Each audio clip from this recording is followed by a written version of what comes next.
Oi, tudo bem? Se eu te falar campo de trabalho forçado entre a Primeira Guerra Mundial e Segunda Guerra Mundial, garanto que você pensa sobre o nazismo e os campos de concentração, pois o nosso tema de hoje vai ser sobre os gulags, os campos de trabalhos forçados da extinta União das Repúblicas Socialistas Soviéticas.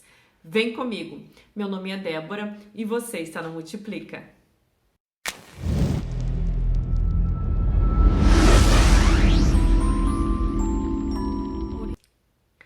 Antes da gente continuar, aproveita e te inscreve no canal, deixa o like, que esse vídeo aqui vai te ajudar a entender um pouquinho sobre o que eram os gulags, que marcaram tanto a União Soviética em todo o seu período.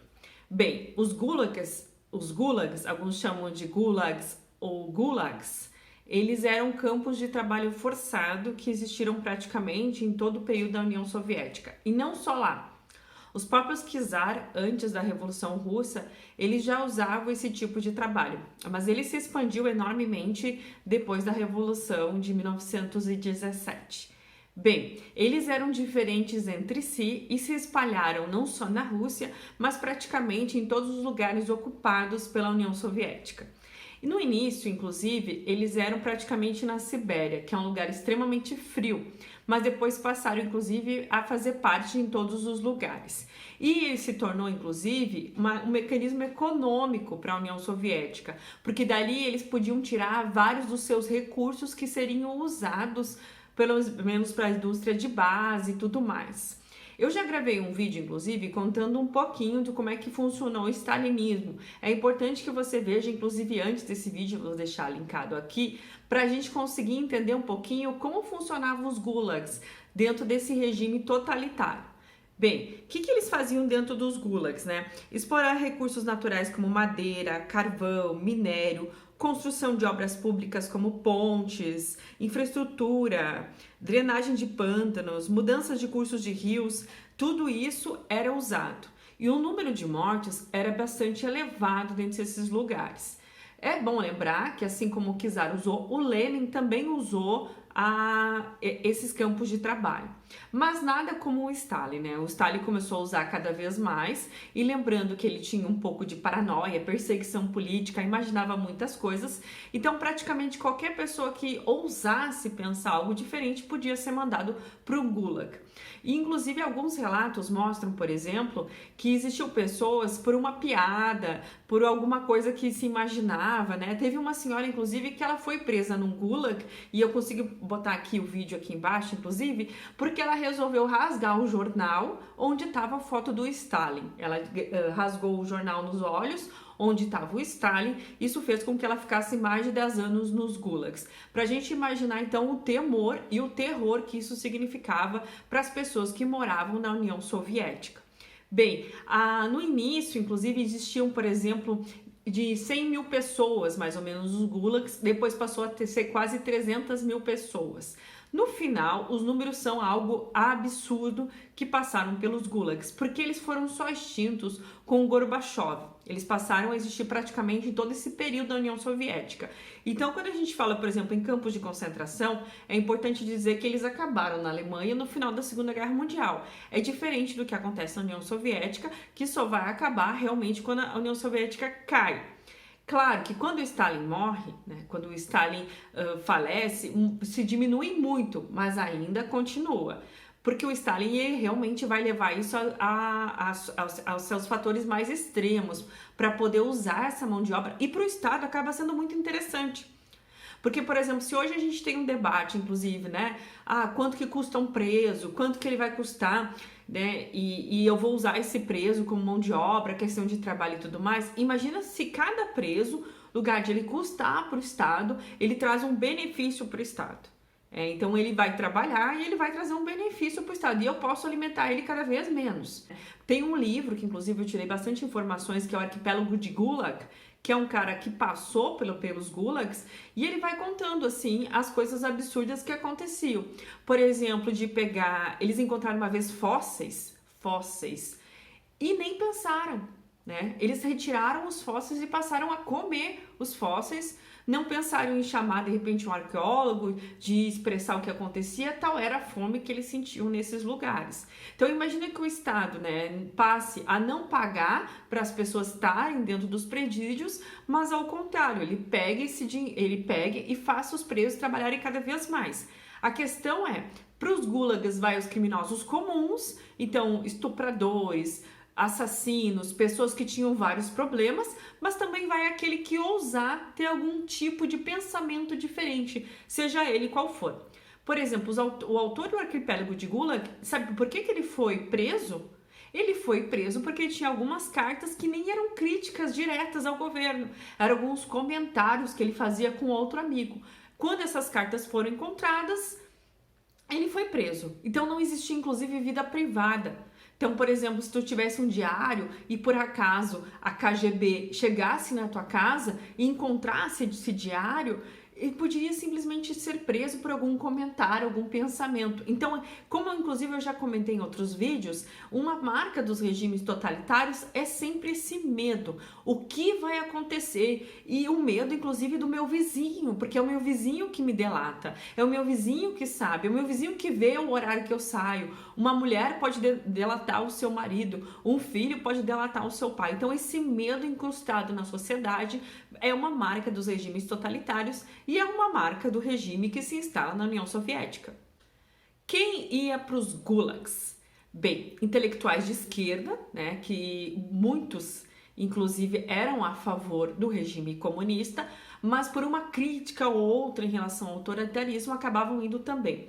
Isso, inclusive, alguns dizem que era uma coisa muito maléfica para o regime, porque pessoas muito inteligentes que poderiam estar produzindo inclusive para o Estado eram colocados. Então, por exemplo, o quanto é inteligente para um Estado pegar um físico muito inteligente, com muitas obras e tudo mais, e mandar lá cavar um buraco na Sibéria. O quanto que isso é inteligente não só para o indivíduo, né? Não pensando só em direitos humanos, mas inclusive para o Estado. Ou, por exemplo, um grande intelectual, um professor, alguém que faz alguma coisa boa para a sociedade, por alguma crítica lá, eu mando o cara para o Gulag. E lembrando que no período leninista ficavam 10 anos, mas no período stalinista chegaram a ficar 25 anos no Gulag. E aqueles que conseguiam sobreviver, óbvio que voltavam como um cachorro com o rabo no meio das pernas, desculpa a expressão, mas exatamente assim. Eu não tenho mais coragem de falar nada. Quem sou eu? Vou passar 15 anos mais de trabalho forçado, 10 anos, e fora surras. Por exemplo, se tu não atingir a meta em alguma coisa, muitas vezes havia torturas. Inclusive, no Arquipélago de Gulag, ele comenta que ele não entende por que os medievais, por exemplo, faziam instrumentos tão bem elaborados de tortura. Se tu pode fazer alguns instrumentos muito simples que eles usavam nos gulags. Por exemplo, fazer um sujeito ficar 6 horas de pé sem poder se mexer.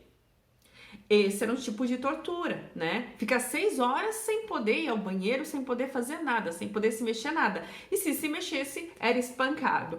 Ou, por exemplo, ficar com a luz acesa em cima da pessoa, sem a pessoa poder dormir vários e vários dias seguidos. Era um tipo de tortura também que se usava nos gulags. Outra coisa que talvez seja do nível do absurdo que acontecia na União Soviética é aqueles que voltavam de guerra porque tinham sido feitos prisioneiros. Quando a União Soviética invade a Finlândia, há uma guerra e eles perdem na Finlândia. Bem, depois do final da guerra, quando teve o acordo de paz, os finlandeses entregaram os russos e os russos entregaram os finlandeses. Inclusive há comentários sobre isso. E aí o que acontece? Enquanto os finlandeses são recebidos, aqueles que eram presos, né, são recebidos com abraço, com afago, poxa, né, que bom que tu saiu da tua prisão, que bom que a gente pode te ter junto com a família. Aqueles russos que eram soltos pelos finlandeses, eles eram levados para o Gulag. Então havia esse tipo de coisa, não era aceito. Por quê? E aí lembrando do outro vídeo que eu gravei, o que acontecia? Quando você se deixou se prender, tu pensou mais na tua vida do que no coletivo. E o mais importante para o regime totalitário é não pensar na tua vida individual. A tua vida individual, ela tem que estar a serviço do coletivo. Então, quando tu não morreu e se deixou levar, é porque tu pensou mais na tua vida. Então, tu merece ir pro Gulag. Vai ficar lá 10 anos, 25 anos, mesmo que tenha lutado em nome da revolução. Havia, inclusive, os presos por vadiagem e se espantem, aqueles que por acaso se atrasassem para o trabalho 20 minutos sem justificativa mais de 2 vezes por mês, podiam sim também ser levados para os campos. Ou seja, é realmente um regime que botava medo e do totalitarismo realmente incrustado na vida das pessoas. O modelo dos campos, ele era eficiente, mas na década, porque produzia realmente bastante, mas na década de 40 e 50, relatórios da KGB já mostravam que não era tão inteligente esse sistema, porque fazia que ao longo do tempo ele fosse caindo, já não dava tantos lucros assim. Então já tinha inclusive algumas reflexões sobre isso, o quanto era interessante para o Estado continuar mantendo esse tipo de coisa. Claro, que acabava dando lucro, mas o quanto era interessante também que essas pessoas produzissem mais livremente, o quanto isso daria de lucro. Mas lembrando, isso não tem nada a ver com direitos humanos, isso não tem nada a ver de pensar no prisioneiro, a gente está pensando no Estado, o quanto que era economicamente viável manter os gulags para o Estado. Nos gulags, a possibilidade de vida, né, a possibilidade que eles poderiam passar vivos era muito difícil. Do que se morria geralmente, né?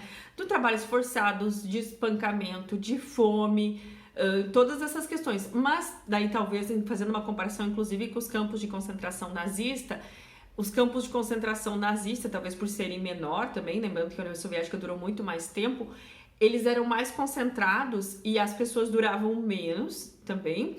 E eles eram mais similares um ao outro, diferente dos gulags, que eram muito diferentes entre si, talvez pelo número também, que era bem maior do que os campos de concentração nazistas, e se espalharam praticamente por todos os lugares. Há mapas que mostram, inclusive, que eles tomando muitos lugares mesmo. E aí vai depender dos lugares, pro tipo de rigidez e a forma como eles seriam tratados. Mas lembrando que no caso da União Soviética, não eram só, por exemplo, os inimigos de guerra que poderiam. Na verdade, qualquer um poderia ir para o Gulag. Qual que é a melhor suspeita de que quisesse fazer algo, de que não...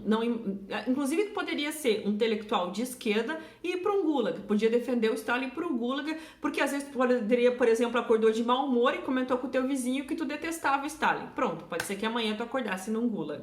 Após a morte de Stalin, houve uma anistia geral dos prisioneiros e muitos ficaram felizes com isso. Mas por incrível que pareça, mesmo dentro dos gulags, alguns, e aí até no arquipélago de Gulag ele comenta isso, algumas professoras, inclusive, choravam quando o Stalin morreu, porque eles imaginavam o que vai ser do meu país, o que vai acontecer comigo. Então, para a gente imaginar que um regime totalitário, né, lembrando inclusive das questões da Hannah Arendt, além da questão física, a gente precisa mudar a mente das pessoas. Eu preciso garantir que as pessoas acreditem naquilo que elas estão fazendo. Eu preciso deixar isso claro para que o medo seja tão forte e eu passe a acreditar que isso é a nação, que eu preciso desse grande líder de uma forma que a minha mentalidade, a capacidade de questionamento seja inclusive anulada. Tá bom? Bem, esse foi o vídeo de hoje. Eu vou deixar aqui no final mais alguns vídeos sobre os regimes totalitários que eu tenho gravado, que vão te ajudar. A gente já falou sobre fascismo, sobre nazismo, estamos falando sobre stalinismo, mas vem muito mais por aí. Não te esquece de se inscrever, de compartilhar. Um beijo e até o próximo vídeo.